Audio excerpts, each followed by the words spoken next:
passeio! Gol da Alemanha! É tetra!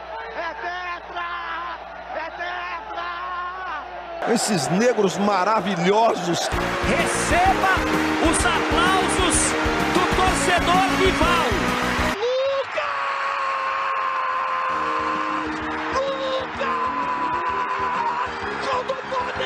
É do coração, ele não responde ao cérebro, o pé responde ao coração! Minha Nossa Senhora! O impossível aconteceu, meu Deus do céu! Tafarel! Sai, sai, sai, sai que é sua, Tafarel! Brasil! Toque de bola, posição legal, Mineiro bateu, bateu, bateu! Gol!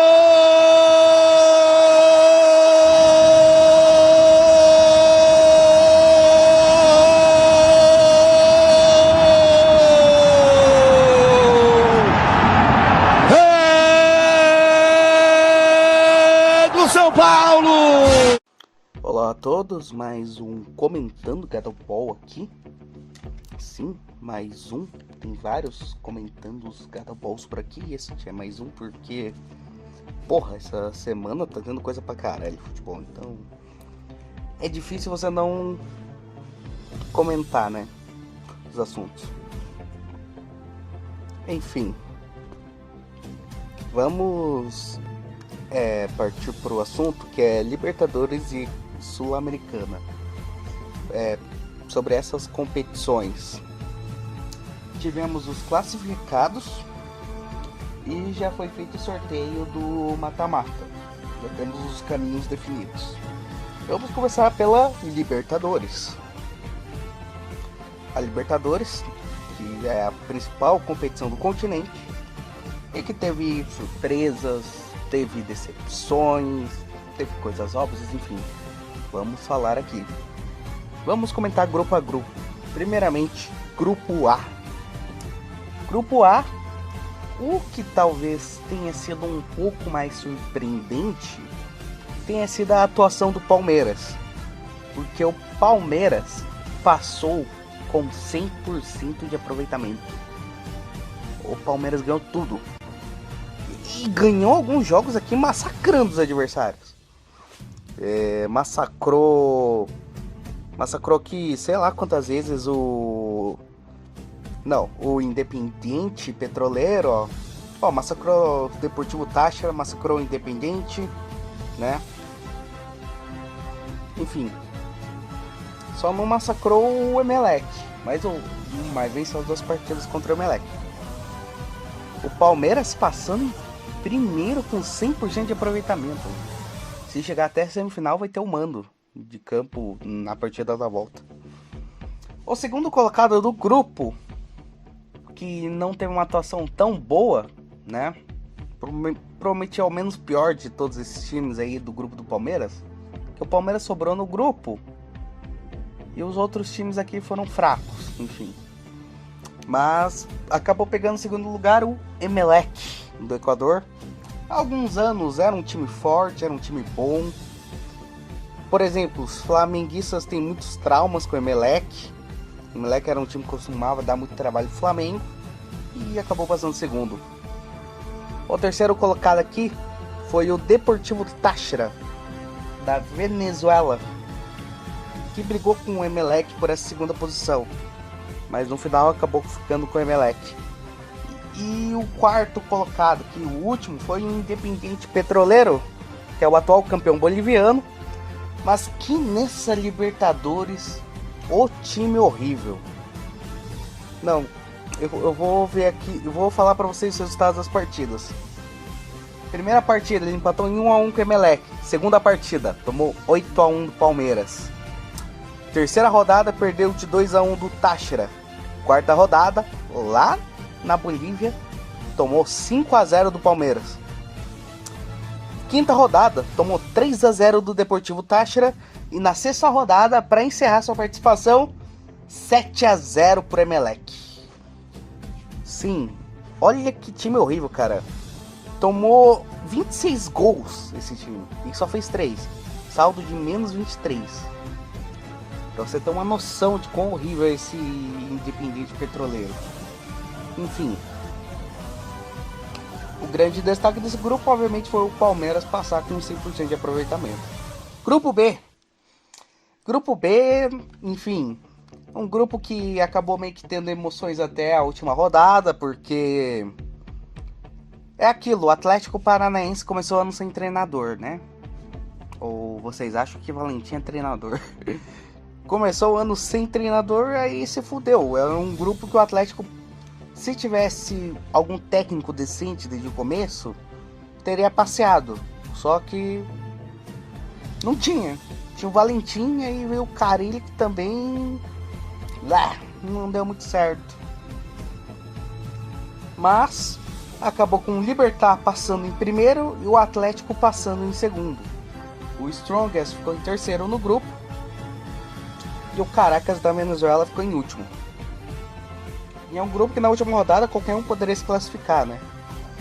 Já que o Atlético e o Libertad tinham 7, o Strongest e o Caracas 6. Aí os jogos na última rodada, Atlético contra Caracas, Libertad contra o Strongest. E obviamente venceu quem a gente imaginava. E foi interessante essa última rodada, porque basicamente o Atlético e o Strongest, a posição deles foi definida por conta do saldo de gols.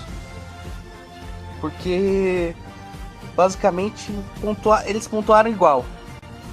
Aí o que separou foi o saldo de gols. O Libertad com 2 e o Atlético com 1.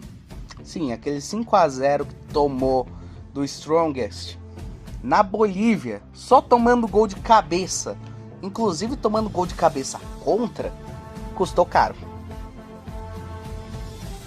Eu diria até que o que pode ter custado mais ainda, eu acho que foi o empate com Caracas na Venezuela. Não era pra ter empatado aquela partida. Porra, é o Caracas, cara. O Caracas da Venezuela. Esse time aí você ganha, você faz 6 pontos e pronto, acabou. Não tem essa de você só fazer 4 pontos. 6 pontos e foda-se, cara. É time merda, enfim. Mas isso acabou. Esses jogos aí acabaram custando para o Atlético, que agora passou em segundo, mas enfim. Eu comento sobre o mata-mata depois aqui. Sorteios. Grupos. Esse grupo aqui não tem nenhum destaque. Eu acho que essa última rodada, o 5-0 que o Atlético tomou do Strongest na Bolívia, tudo de gol de cabeça, inclusive um gol de cabeça contra. E os 2 jogos na última rodada, que tipo, toda hora Atlético e Libertad metendo gol, tipo, brigando pra ver quem conseguia ter o melhor saldo. Eu acho que foram os grandes destaques aqui do grupo. Vamos para o grupo C. Grupo C que todo mundo no começo viu e pensou: porra, esse vai ser o grupo da morte. Porra, 4 times fortes aí, 3 times campeões de Libertadores, um outro time aí que tá crescendo, é propriedade da Red Bull. Porra, vai ser um grupo equilibrado. Pois bem, não falaram isso para os Estudiantes, não negociaram. Estudiantes deitou e rolou nesse grupo, basicamente passando em primeiro tranquilamente. Aí tivemos a briga pela segunda vaga aqui, entre o Vélez, o Nacional, o Bragantino. E no final acabou com o Vélez ficando em segundo e o Nacional em terceiro. E o Bragantino eliminado. Não tem mais competição internacional para o Bragantino este ano. E obviamente nesse grupo temos um grande destaque e uma grande decepção. O grande destaque obviamente é o Estudiantes. Eu imagino que todo mundo esperava um grupo mais equilibrado. Só que, porra, o Estudiantes dominou. O Estudiantes não sofreu, entende? Então, não teve aquela coisa de tão grupo da morte, porque o Estudiantes passou tranquilo nesse grupo. Ele não teve problemas. E a grande decepção, obviamente, que é o Bragantino, né? A gente esperava mais do Bragantino. Pensamos que depois da primeira rodada, iniciou com vitória, pensando, pô, o Bragantino pode conseguir se dar bem nesse grupo. O que aconteceu? Não ganhou mais depois. Só 2 empates com o Vélez, perdeu tudo o jogo pro Estudiantes e tomou 3-0 na última rodada pro Nacional. A gente esperava alguma coisa do Bragantino. Eu achava que o Bragantino podia ser um time que corria por fora, né, na disputa do título, mas o Bragantino decepcionou. Grupo D que tinha como grande atrativo um clássico mineiro, Atlético Mineiro contra América Mineiro. Enfim, a gente pode discutir se é clássico ou não, porque o América é menor, mas enfim, eu acredito que aqui a questão é muito mais a relevância estadual disso. Eu acredito que América e Atlético têm uma relevância estadual para serem rivais, entende? Por isso que eu acho que dá para dizer que é um clássico. Enfim, tivemos um clássico mineiro aqui. E que o primeiro jogo, poderia ter dado América. O América poderia ter vencido por 1-0. Não venceu por 1-0 apenas porque não existe VAR na fase de grupos, né? Porque o gol do Atlético Mineiro de empate, o jogador estava impedido. Mas, como não tem VAR, né? Se der gol, é gol e pronto, acabou. Enfim, não tem correção. E é um grupo que eu falei que o Atlético Mineiro poderia sofrer um pouco nesse grupo, porque os outros times aqui não eram babas, sabe? Não era que nem tipo o grupo do Palmeiras. Não eram times fracos, eram times que poderiam dar trabalho. E o Galo meio que teve um pouco de problema para passar. Tanto é que não pontuou muito, né? Em comparação a alguns outros times aqui, ele não pontuou tanto. Mas se bem que a maior parte que não pontuou tanto, né? São os 3, dá pra dizer que foram mais fora da curva. Mas sim, fez 11 pontos. E passou em primeiro lugar por conta de saldo de gols. Porque o segundo colocado, o Tolima, a corintianada aí gosta bastante desse time, né? Tem boas lembranças. O Tolima também fez 11 pontos.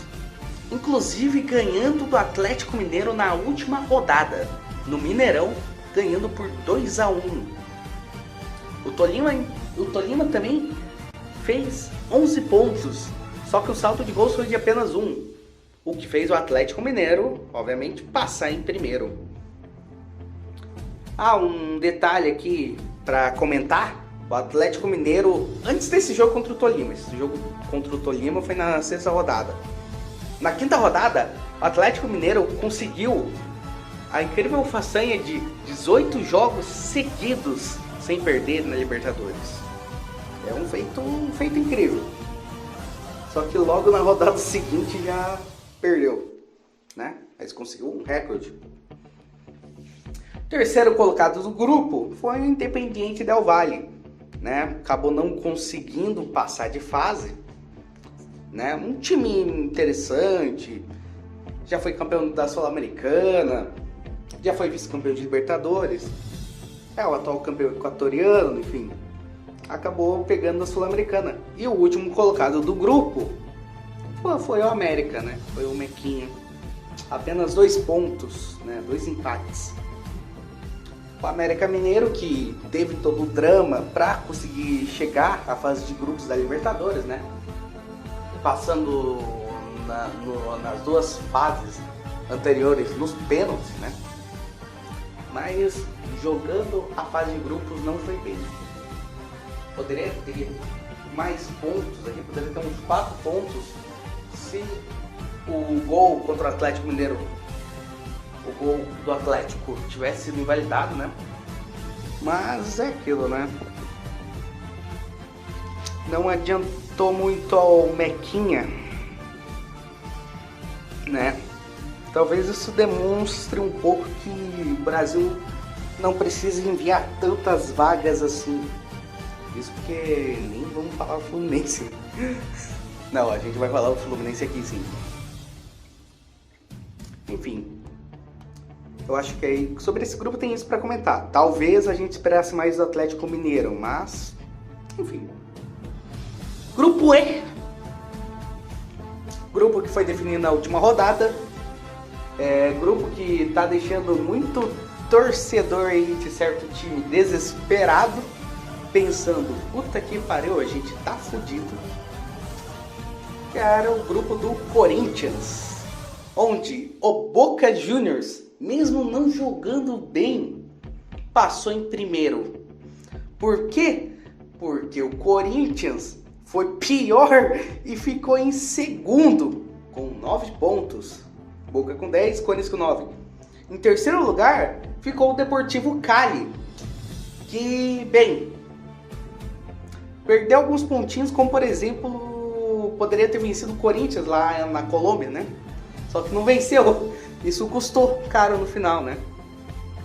E em quarto lugar ficou o Always Ready da Bolívia, que que fez 5 pontos. Desses 5 pontos, 4 foram em cima do Corinthians. Uma vitória e um empate. Sim. O Corinthians na última rodada, podendo assumir a liderança do grupo, enfrentando o time do Always Ready, que parece que estava misto. Não era nem o time titular completo, era time misto, não sei. O Corinthians empatou. Empatou com o Always Ready lá na Arena Corinthians. Ou seja, o Corinthians acabou passando segundo por conta disso. E nesse grupo aqui dá pra dizer que, sei lá, Deportivo Cali eu acho que foi acima da expectativa, Always Ready não esperava tanto também. Boca e Corinthians obviamente foram muito abaixo. Grupo F agora. Grupo F, que obviamente tem um destaque nesse grupo F aqui. O grupo do River Plate, onde o River Plate passou em primeiro com 16 pontos. O segundo colocado foi quem? O Fortaleza com 10 pontos. Colo-Colo em terceiro com 7. E o Alianza Lima obviamente ficou em último e conseguiu fazer um pontinho, né? A Alianza Lima fez um ponto na competição. O Alianza Lima conseguiu manter sua sequência sem vencer na Libertadores. Devem ser uns 29, 30 jogos seguidos que o Alianza Lima não consegue uma vitória na Libertadores. Não é à toa que esse time é chamado de La Puta de América. E qual desses times aqui conseguiu a façanha de perder 2 pontos para o Alianza Lima? O Colo-Colo, né? Não é à toa que ficou em terceiro. Porra, você perde ponto com a Alianza Lima, cara. Não pode isso. O Fortaleza, Fortaleza começou muito mal a Libertadores, perdendo pro Colo-Colo em casa, perdendo pro River, sendo que podia ter tomado uma surra épica.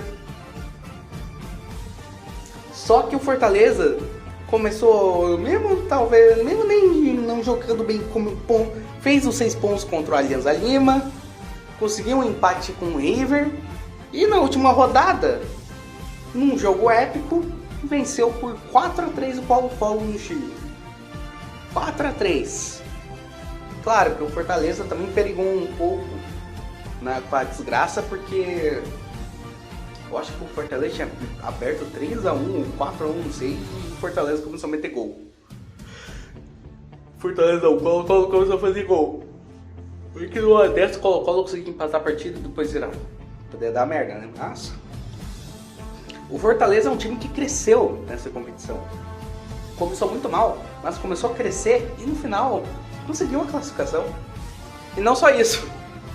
O River deu uma sua ajudinha ao Fortaleza, porque na penúltima rodada, na quinta, River foi lá e socou 4-0 no Colo-Colo.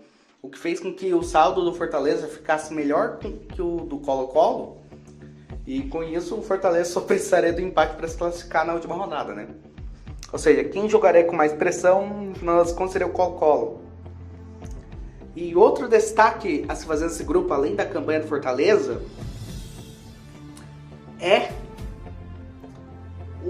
a última rodada da competição, o jogo entre River Plate e Alianza Lima. Amigo, foi um massacre de 8-1. River Plate, obviamente, aproveitando muito bem a putinha da América, né? Como não, né? Porra, Alianza Lima, 6 pontos garantidos, cara. E nessa partida tivemos destaque de Julián Álvares. O cara simplesmente meteu 6 gols no jogo. 6 fucking gols. 6 gols. Nessa partida ele conseguiu fazer mais gols que o Alianza Lima na competição. Pra você ter uma noção. Ele meteu mais gol no Alianza Lima do que o Alianza Lima fez de gols na competição. Pra você ver. E teria sido o dobro se o Alianza Lima não tivesse feito um golzinho, né, contra o River nessa última rodada. Olha só, cara. Grupo G. Um outro grupo também que era equilibrado. A tendência era que ele fosse mais equilibrado. Teve um time que conseguiu se separar um pouco, mas foi equilibrado, Você vai ver a diferença de pontos entre os times não é grande. Não dá pra dizer que foi tipo Estudiantes passeando no grupo da morte. Neste grupo tivemos o Colón passando em primeiro com 10 pontos. Cerro Porteño passando em segundo com 8 pontos. Olímpia em terceiro, também com 8 pontos, porém perdendo no saldo.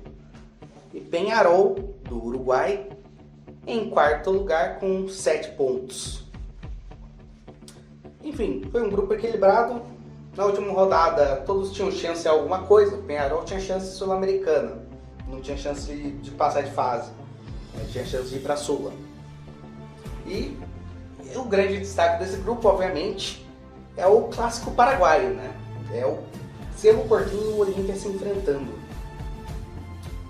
Onde na primeira rodada foi um 0-0 entre os times, não teve gol. E nessa última rodada a partida terminou com vitória do Olímpia por 1-0. Vitória insuficiente, porque o Olímpia deveria ter feito mais um gol para conseguir pegar o segundo lugar do grupo e tirar o Cerro Porteño, né? E acabou com isso. Enfim. E vamos para o grupo H, o grupo do Flamengo. Enfim, eu imagino que todo mundo aqui não vê a hora do Flamengo ser eliminado, ter um vexame, essas coisas, porque eu imagino que todo mundo aqui odeia o Flamengo. A não ser que você seja torcedor do Flamengo, né? Mas tirando você, o resto tudo odeia. O Flamengo passou no grupo em primeiro lugar com 16 pontos, né? Teve a terceira melhor campanha, ficou atrás do River, porque o River nas duas últimas rodadas decidiu meter gol pra caralho. Em segundo lugar tivemos o Talleres de Córdoba com 11 pontos. Fez uma campanha ok, a pontuação dele é melhor do que de muitos primeiros colocados por aí. Terceiro lugar, porque não fez uma campanha tão ruim quanto o último, foi a Universidade Católica, que fez 4 pontos na competição. E o último colocado, obviamente, Sporting Cristal com 2 pontos. É aquela coisa, né? Time peruano, a gente não espera nada de time peruano a não ser vexame.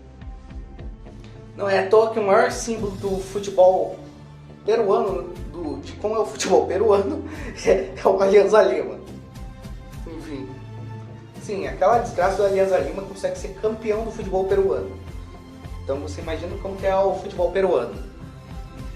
Isso que o futebol do Peru já teve grandes momentos. Cara, o futebol do Peru já teve Cienciano como campeão da Sul-Americana. Enfim. Mas... então, sobre esse grupo eu acho que é isso que eu tenho para comentar.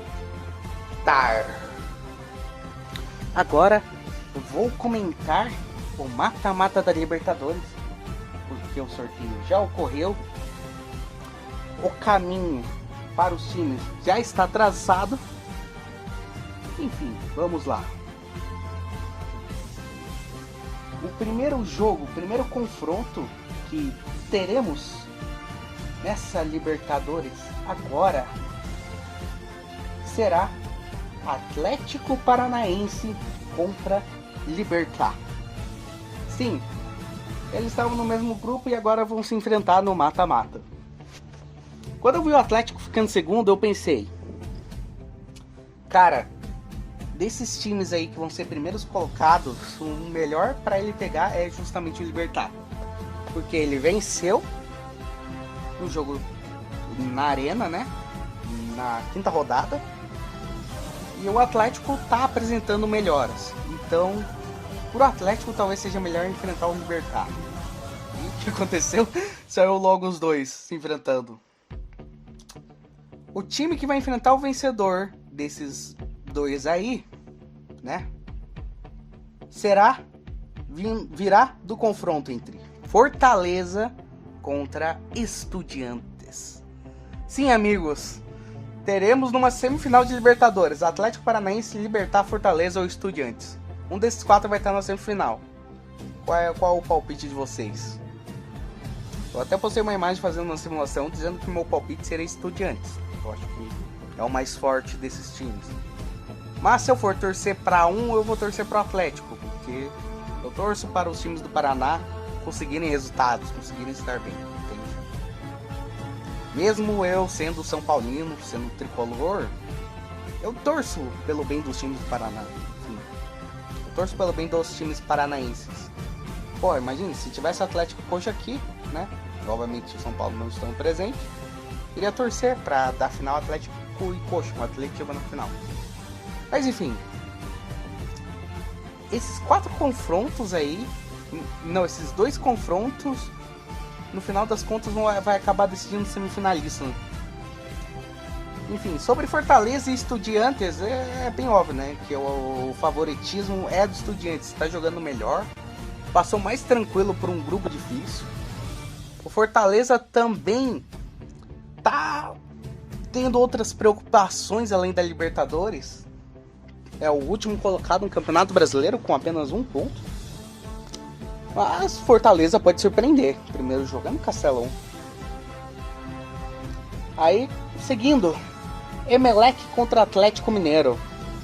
Provavelmente do pote 2 é o adversário mais tranquilo de se enfrentar. O Galo acabou pegando um adversário mais de boas. Tudo bem, Emelec é um time tradicional, essas coisas, mas não tá tão bem assim. O Atlético Mineiro eu acho que conseguiu um bom adversário. E o adversário de algum desses dois aí virá do confronto entre Cerro Porteño e Palmeiras. Obviamente que o Palmeiras é grande favorito nesse confronto. E podemos ter numas quartas de final Palmeiras contra Atlético Mineiro. Olha só que louco, cara.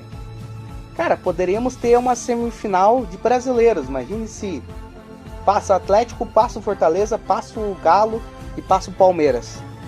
Porra, quartas de final de um lado da chave só brasileiro. Só brasileiro, cara. Olha só. Enfim. Então podemos ter uma semifinal, por exemplo, Atlético Paranaense contra Palmeiras. Ou uma semifinal entre Atléticos, Atlético Paranaense contra Atlético Mineiro. Olha só, cara. Por isso que esse chaveamento da Libertadores ficou muito legal. Porque vamos ter um time mais diferente na semifinal. Você já consegue botar Galo e Palmeiras para se matarem. Mas agora vem outra parte legal aqui. Aí, outro confronto que irá ocorrer. Tolima contra, adivinha, Flamengo. Flamengo, assim, talvez deva comemorar de não ter pego um time mais forte, mas não dá pra desprezar o Tolima. Não dá pra desprezar, dependendo de como o Flamengo estiver jogando, eu acho que é capaz de ser eliminado, é capaz de dar mais um daqueles vexames do Flamengo que a gente sabe, que a gente conhece, que a gente dá risada. Enfim, eu, se eu fosse Flamengo, iria de olho aberto nessa partida. E o vencedor desse confronto irá enfrentar o vencedor do confronto entre Corinthians e Boca Juniors. Eles que estiveram no mesmo grupo, agora estão se enfrentando de volta. Mais uma repetição de confronto de grupo aqui, né? Duas repetições tivemos. Atlético, Libertad, Corinthians e Boca. E cara, podemos... Um dos semifinalistas virá entre Tolima, Flamengo, Corinthians e Boca. Tipo, grande parte, sei lá, 3 times aí que o pessoal coloca entre favoritos, vão cair 2, né, pra semifinal. E o louco é que pode rolar confronto entre o quê? Corinthians e Tolima. Eles podem se reencontrar e traumas podem ser revividos. Puta que pariu, cara. Eu juro, cara, se o Corinthians e o Tolima passarem, o Tolima eliminar o Corinthians, nossa, cara, eu vou zoar num nível que, nossa, eu vou rir num nível que puta que pariu, cara. E, né, a outra parte desta chave, temos 2 confrontos argentinos. Sim, a gente já tem um argentino garantido na semifinal. Porque são 2 confrontos argentinos. Vão passar argentinos que vão se enfrentar nas quartas. E um desses argentinos vai garantir argentino na semifinal. Olha só a merda aqui. Temos Vélez Sarsfield contra River Plate. River favorito, obviamente. Na real, o River é o favorito desta parte dessa chave. Eu acho que o River é favorito para ser um dos semifinalistas. Se a gente for falar de time que... Se eu pudesse chutar um time que estaria na semifinal, seria o River, né? Porque não dá pra cravar Atlético Mineiro e Palmeiras, porque vão se enfrentar. Não dá pra cravar Flamengo, Corinthians e Boca. E você pode cravar o Estudiantes como semifinalista, mas os outros times ali também não são times que ele vai sair matando, foda-se, né? E o outro confronto aqui, né, é Talleres contra Colón. Eu acho que o Colón passa, mas é equilibrado também. Ou seja, olha só que louco como ficou esse chaveamento da Libertadores. Já vi até torcedor corintiano falando que o título, se o Corinthians for campeão, pode ser épico. Imagine, o Corinthians passa pelo Boca, passa pelo Flamengo, derrota o River na semifinal e ganha na final, sei lá, do Palmeiras, do Galo, né? Mas enfim, todos nós torcemos para que o Corinthians se foda, né? Pode ser tomando 2 pirocadas no rabo do Boca, ou pode ser conseguindo passar de fase e encontrando o Tolima e ocorrendo mais um novo Tolima Day. Enfim, pouco importa. O que importa é que a gente quer ver o Corinthians se fuder. Enfim, louco, né, cara? Ficou muito da hora esse mata-mata da Libertadores. Esse eu gostei pra caralho. É realmente tipo um negócio louco, sabe? E vamos agora para a Conmebol Sul-Americana. Sim, vamos para a Copa Sul-Americana, competição mais importante da América do Sul este ano. Porque o meu time tá lá, né? Enfim, não tá ali na Libertadores. Vamos comentar, né, os grupos aqui, os panoramas. Grupo A, o grupo que tivemos como classificado o Lanús, da Argentina, né, que já foi campeão da competição aqui. Em segundo lugar ficou Barcelona, em terceiro Montevideo Wanderers, em quarto Metropolitanos. Esses 3 aí, né, não tem mais o que fazer. E foi um grupo louco porque é um grupo... Porque, obviamente, a gente esperava Lanús e Barcelona brigando, né, pelo primeiro lugar. Só que na penúltima rodada, o Montevideo Wanderers conseguiu uma vitória contra... Agora não sei se foi contra o Barcelona ou contra o Lanús, que também dava a possibilidade a eles classificar. E, tipo, a última rodada foram o quê? 3 times brigando para se classificar. E tivemos até confronto. Eu acho que o confronto foi do Montevideo contra o Barcelona na última rodada. Então na penúltima, acho que o Montevideo, ele ganhou do... Eu acho que na penúltima rodada o Montevideo ganhou do Lanús. Deixa eu só ter certeza que é. Ganhou do Lanús de virada. E na última rodada, obviamente, Montevideo e Barcelona iriam jogar para conseguir a vitória. E no final acabou um empate de 0-0. E o Lanús, que pegou um adversário já eliminado, apenas precisou vencer esse adversário por 1-0, né? Metropolitanos da Venezuela. Grupo B. O grupo que tinha o Cuiabá, né? Cuiabá, eu acho que já na quarta rodada já foi eliminado. Ai, grupo do Cuiabá. O grupo que teve uma surpresa. Teve uma surpresa e um vexame, obviamente, né? O grupo onde o primeiro colocado foi o Melgar do Peru com 12 pontos. O segundo colocado foi o Racing, também com 12. Terceiro e quarto, Cuiabá e River Plate do Uruguai com 6 pontos. Sim, o Melgar do Peru passou nesse grupo. Passou. Foi o time que conseguiu se classificar. Se classificou e deixou o tradicional gigante Racing para trás.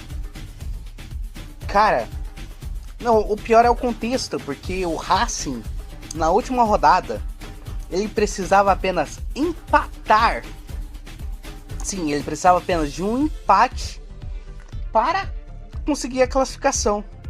E mesmo assim, em casa, perdeu do River Plate do Uruguai por 1-0.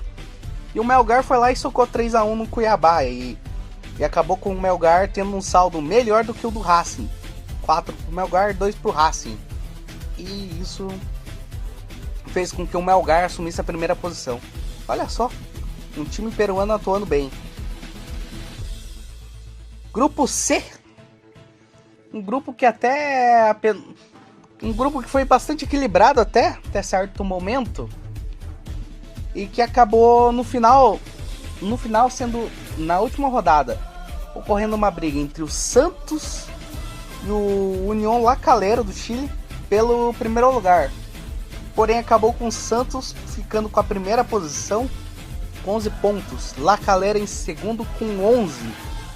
Universidade Católica do Equador em terceiro com 5. Banfield em quarto com 5. E o Santos, como que ele conseguiu a classificação?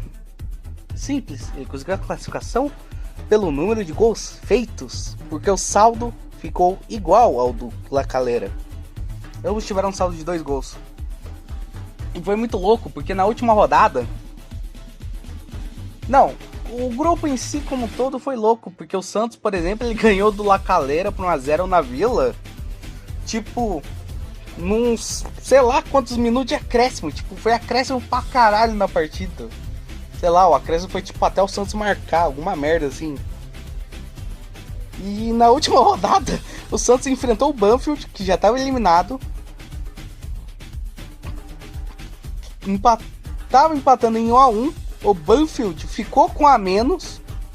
Cara, agora eu não tenho certeza se ele ficou com 1 ou 2 a menos. Enfim. Mas o Banfield... Cara, o Banfield ficou com 2 a menos. O Banfield ficou com 2 a menos. O Santos poderia ter massacrado o Banfield. Porra, tava com 2 a mais. Porém, só empatou em 1-1. E o La Calera venceu a Universidade Católica. Só que o que salvou o Santos, né? O Santos não se classificou por méritos próprios assim na última rodada. O Santos se classificou porque a Universidade Católica conseguiu diminuir o placar. Aos 88 minutos conseguiu diminuir o placar contra o La Calera. Que o La Calera estava ganhando de 3-1. Aí foi a Universidade Católica foi lá e conseguiu fazer o segundo gol. E obviamente esse segundo gol fez com que Santos e La Calera tivessem o mesmo saldo, e o Santos acabou passando por ter feito mais gols. Cara, olha que louco, né? Grupo D. Cara, esse grupo, né, obviamente que eu acompanhei, né, o grupo do São Paulo. Cara, é muito louco esse grupo, porque o São Paulo, ele foi o primeiro time a se classificar para o mata-mata da Sul-Americana. Porque, porra, os outros times do grupo são horríveis. O Ayacucho é terrível. O Everton, mais ou menos. Jorge Wilstermann, puta que pariu, cara. Jorge Wilstermann, o que aconteceu com esse time, cara? Eu lembro que uns anos atrás Jorge Wilstermann era bem forte, cara. É um time que dava trabalho. Agora, puta que pariu, cara. Que time horrível. São Paulo ganhou deles lá na altitude. Porra, puta que pariu, cara. Esse Jorge Wilson é terrível. Esse Yakut também é outro time terrível. E o São Paulo passou com tranquilidade, com o Rogério Ceni só botando o time reserva em todo o jogo. O São Paulo passou com 16 pontos. 16 pontos, tipo, 5 vitórias e um empate. E o São Paulo só com o time, jogando com o time reserva. Teve dificuldades? Teve. Dá pra dizer que os 4 primeiros jogos foram difíceis. Teve dificuldade com o Yakut, né? Teve dificuldade com o Everton. Teve dificuldade com o Jorge Wilstermann lá. Teve dificuldade com o Everton lá em Vinha Del Mar também. Só que aí veio o jogo contra o Jorge Wilstermann no Morumbi. São Paulo massacrou. E o jogo contra o Ayacucho no Morumbi, São Paulo tava cagando e andando, né? E mesmo assim venceu por 1-0. Cara, o São Paulo passou nesse grupo com o time reserva. Sim, com o time reserva. São Paulo, Rogério Ceni só escalava times mistos, times reservas para os jogos da Sul-Americana. Ele só fez esse tipo de escalação. E mesmo assim, o São Paulo passou em primeiro com uma rodada de antecedência. Enfim, para você ver o nível da Sul-Americana. Grupo E. Grupo onde o Internacional passou em primeiro com 12 pontos. Segundo ficou o Guarenha, do Paraguai, com 10. Terceiro, Independiente Medellín com 5. Em quarto, 9 de outubro com 4 pontos. Mas o engraçado desse grupo, assim, além do fato do DIN não ter sido um time que brigou, né?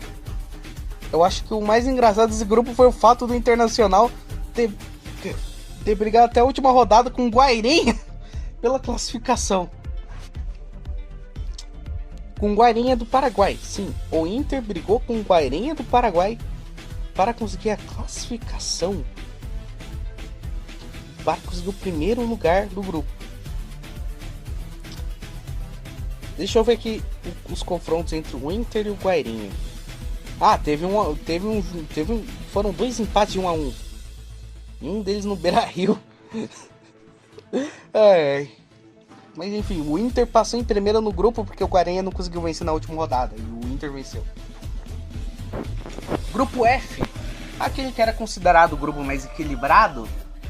E que tivemos uma grande atuação do Atlético Goianiense, que conseguiu superar os adversários e conseguiu se classificar, principalmente na última rodada, que era confronto direto com a LDU, ambos com a mesma não estavam com a mesma pontuação, mas a LDU, se vencesse, se classificaria, estava jogando em casa, e o Atlético Goianiense foi lá e buscou empate e se classificou em primeiro.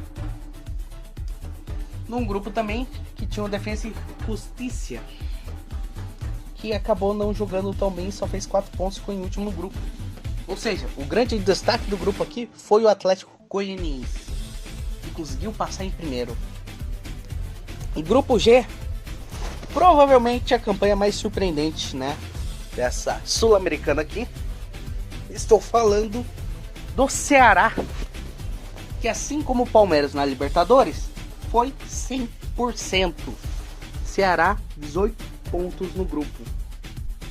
E o Ceará basicamente tirou simplesmente o Independiente.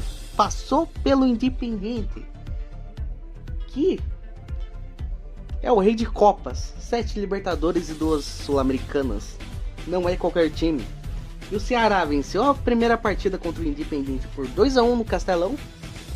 E na sexta rodada, que ocorria confronto direto pela classificação, Ceará com 15, Independiente com 12. Independiente venceu por uns 2-0, eu acho. Que para conseguir a classificação, o Ceará venceu na Argentina por 2-0. O Ceará fez uma puta campanha nessa Libertadores. Não, nessa Sul-Americana. Foi o melhor, que pontuou melhor na classificação geral. seja, o destaque aqui do Ceará. O Ceará foi o grande destaque dessa competição. E vamos para o grupo H. O grupo do Fluminense. O Fluminense se complicou pra caralho nesse grupo. E na última rodada, o Fluminense ele precisava de um milagre para se classificar. Eram 3 times brigando pela classificação na última rodada. Só que o Fluminense brigava por um milagre. Por quê? Quais eram as condições do Fluminense classificar? Golear por uma diferença de 6 gols o Oriente Petroleiro, lá na Bolívia, e torcer para que o confronto entre o Júnior e o União Santa Fé não tivesse vencedor, acabasse em empate, né? O Júnior Santa Fé, o Júnior e o União, né? Jogando, se enfrentando, cada um buscando a vitória, porque quem vencer se classificaria.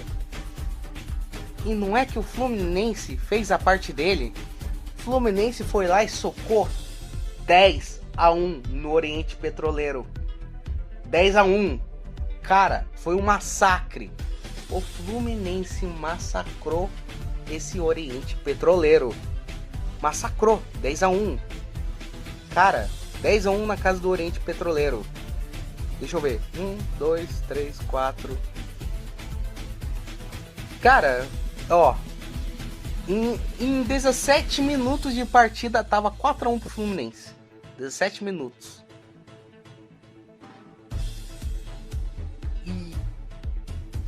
E no primeiro tempo acabou terminando 6-1 a partida. Primeiro tempo. 6-1. E no segundo tempo o Fluminense foi lá e meteu mais 4 gols. Ó, Matheus Martins, Cano, John Arias, Caio Paulista, Matheus Martins, Cano, Manuel, William Bigode. Deixa eu fazer meus cálculos aqui. Matheus Martins, 1 gol. Matheus Martins, 2 gols. Matheus Martins, 3 gols. Hat-trick do Matheus Martins. E o Cano, 1 gol do Cano, 2 gols do Cano. 3 gols do Cano. Cara, tivemos 2 hat-tricks nessa partida. Hat-trick do Cano e hat-trick do Matheus Martins. O Fluminense massacrou o Oriente Petroleiro nessa última rodada. Cara, torcedor do Oriente Petroleiro que foi ao estádio ver o time deve ter saído numa tristeza, cara. Se sentindo humilhado num nível que puta que pariu, cara. Não, esse é um nosso nível, né? Do futebol boliviano, né, porra? Enfim, Fluminense acreditou realmente na classificação e socou 10-1. Só que ele não dependia apenas dele. Ele precisava que ocorresse um empate entre Júnior contra Santa Fé, União Santa Fé. E o que aconteceu? União Santa Fé, em Barranquilla, ou seja, jogando fora de casa, meteu 4-0 no Júnior. Sim, o Júnior tomou 4-0 em casa do União Santa Fé.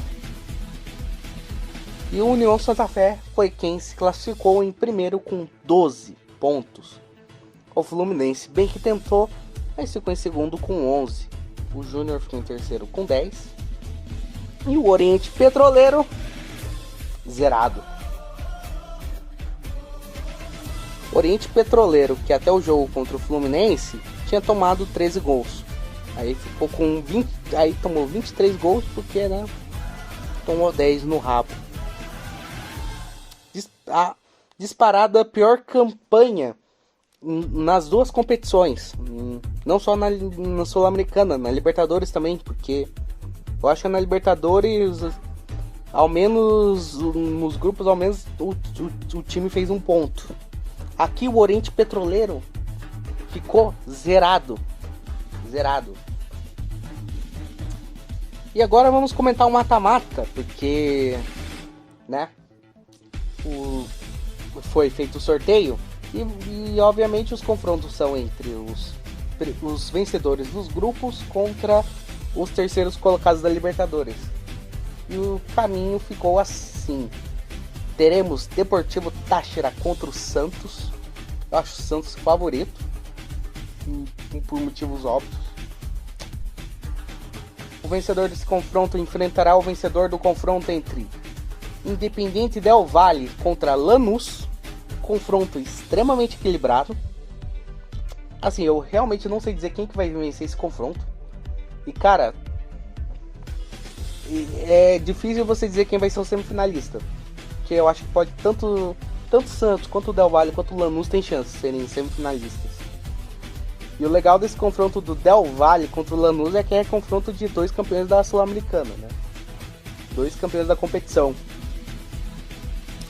Aí vamos ter Colo-Colo contra Internacional. Internacional pode não estar tão bem, mas o Colo-Colo também não passa confiança, então eu acho que o Inter passa.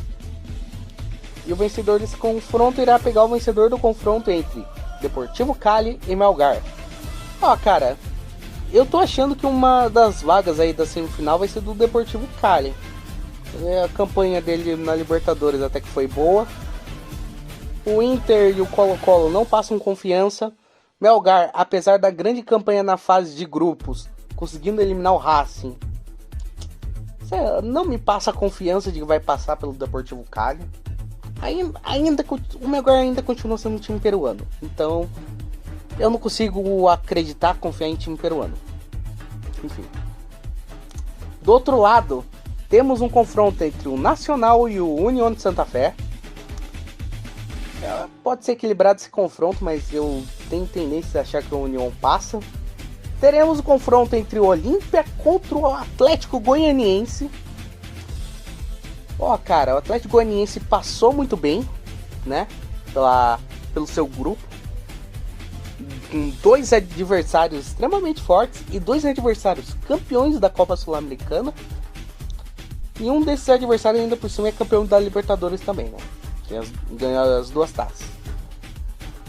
E agora vai enfrentar o Olímpia, que é tricampeão da Libertadores. Só que, cara, eu por enquanto não tenho tendências a dizer quem que passa nesse confronto. Também é mais um confronto equilibrado. E nessa chave aí, eu acho que qualquer um pode chegar à semifinal, pra falar a verdade. Enquanto que na primeira chave aqui, Santos, Del Valle, Lanús, qualquer um dos 3 pode estar. E nessa segunda chave aqui, né, Deportivo, eu acredito que Deportivo Cali é quem vai estar. Nessa chave aqui, qualquer um dos 4 pode estar. Qualquer um dos 4. Não vou chegar e falar, não, tem um favorito. Eu acho que não tem.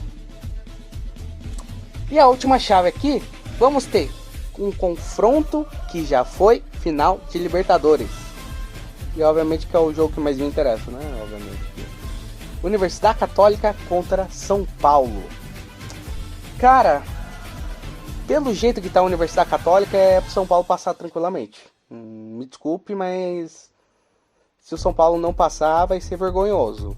Ah, vai jogar com o time reserva. Foda-se, tem que passar.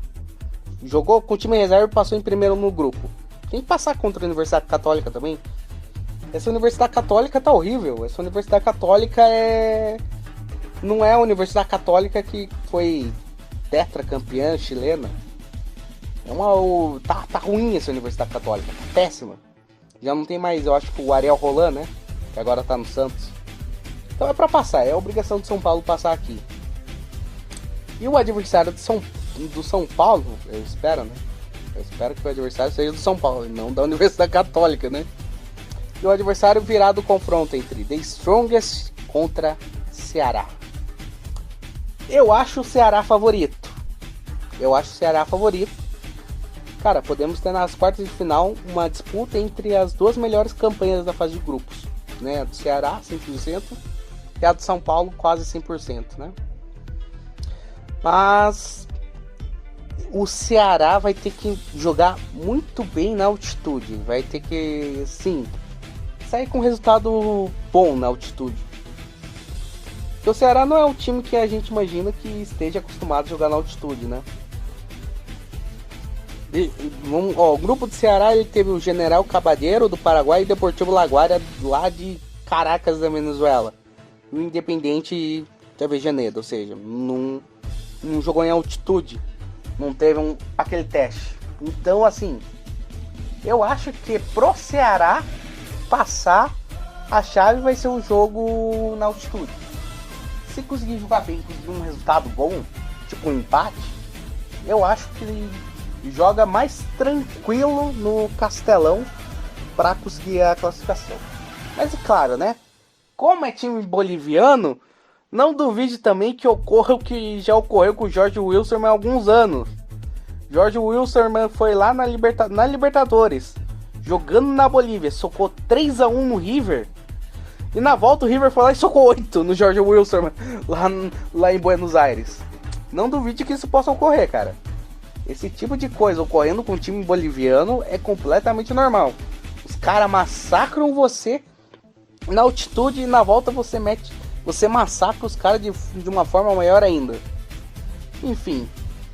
Mas nessa chave aqui, pelo tamanho do time, essas coisas, São Paulo é favorito para ser semifinalista. Na real, que o São Paulo é capaz de ser favorito para ser finalista aqui, né?